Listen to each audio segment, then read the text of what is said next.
Trump, who decimated the value of your time and labor by devaluing the dollar through the CARES Act. Remember, $6.2 trillion. I never signed anything with a T on it before. I guess I can't chicken out now, Mitch. And adding $8.4 trillion to the national debt in 4 years, besting Obama's record, apparently was the subject of a third assassination attempt, according to this article and according to a lot of Trump followers on X. It says man arrested outside of Trump's Southern California rally with multiple guns and fake press passes. It says a man was arrested outside of a campaign rally for former President Donald Trump in Southern California, and multiple guns were illegally in his possession. Now think about this for a second. There's a lot of people who say they support the Second Amendment who are for stripping us of our Second Amendment before you go into an RNC or a DNC rally or just a regular campaign rally for a president, while the president stands behind the lectern and says, I'm going to champion individual rights and I'm going to support, defend, and protect the Constitution of the United States. Now disarm all you peasants. Go through the detectors. Make sure you're shaken down by my Secret Service agents. It's all a bunch of nonsense. It's all theater. A man was arrested outside of a campaign rally for former President Donald Trump in Southern California. It says the arrest took place at a checkpoint at the intersection of Avenue 52 and Celebration Drive in Coachella at 4:59 p.m. on Saturday. The Riverside County Sheriff's Office said that the rally was scheduled to start at 5 p.m. The driver of a black SUV, who was later identified as 49-year-old Vem Miller of Las Vegas, was found to be in illegal possession of a shotgun, a loaded handgun, and a high-capacity magazine.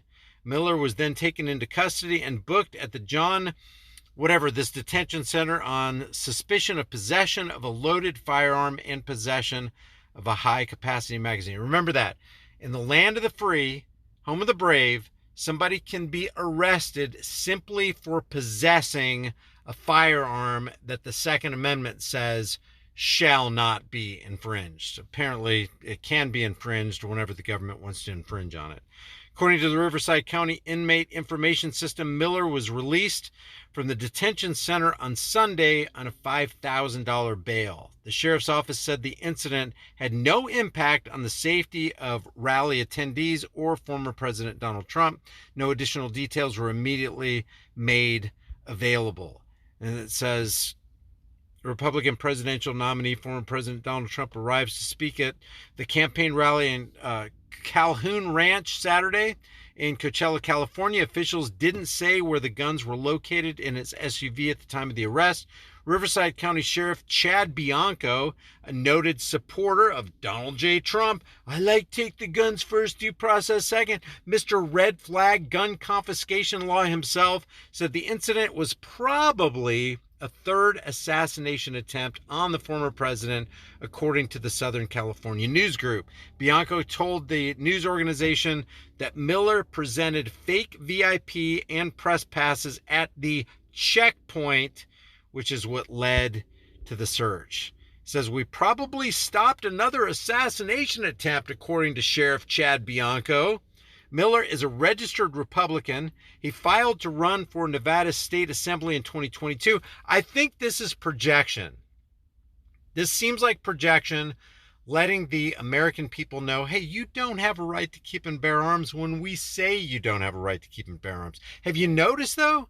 At every campaign rally, I don't care if it's Trump, I don't care if it's Kamala, at the RNC, at the DNC, you have to disarm. You have to disarm? So these become gun-free zones. These become Constitution-free zones, Second Amendment-free zones, and we're all okay with that? And we're supposed to support the guy who had his henchmen disarm us? As of Sunday afternoon, Trump hadn't publicly commented on the incident. The arrest comes as multiple high-profile attempts of violence against the former president have taken place during the heated election cycle. So they're calling this a possible third attempt on Donald J. Trump's life. What do you think about that? Should we really be upset when somebody makes an attempt on a political parasite's life? What do you think? Leave your thoughts about this for the world and the global thought police in the comment section below. If you haven't done so already, subscribe to the channel, hit the bell notification icon, give it a thumbs up, share it with everybody you know.